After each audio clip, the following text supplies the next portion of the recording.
Met doens en muziek is Park Vijversburg in Tietjerk officieel iepenen. De laatste onderdelen van het park binnen ik opleveren.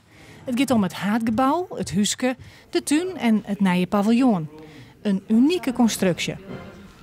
Langzaamaan hebben we het idee ontwikkeld om dit gebouw als een glasconstructie uit te voeren. Dus het glas is dan ook echt dragend. Dat is nog nooit eerder gedaan op zo'n schaal in Nederland.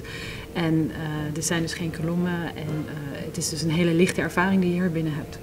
En dat die vormen dus zo gekromd zijn en golvend zijn, dat is omdat het landschap wat er omheen ligt die vormen heeft. Dus het gebouw heeft eigenlijk de vormen van het landschap overgenomen. Makkelijk gaat het alweer net. Ze hier de bouw te krijgen met tal van tjinslagen. Het landschappelijke deel, dat ging wel vlot alweer. Ik wil binnen de tijdstermijn, maar het bouwkundige deel. En met name het glas en paviljoen, het beziekerscentrum, dat heeft wel wat inslag hier en daar. Het weer voor alle ontwerpers een mooie uitdaging, waarin ze een soort vrijheid hien.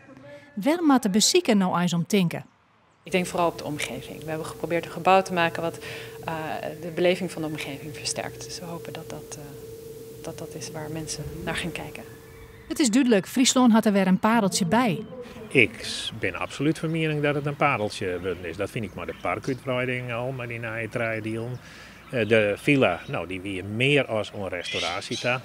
Hierachter is vanzelf een nieuw terras komen. Dat is de bedoeling dat we een theesalon hebben, maar dat wat te krijgen is.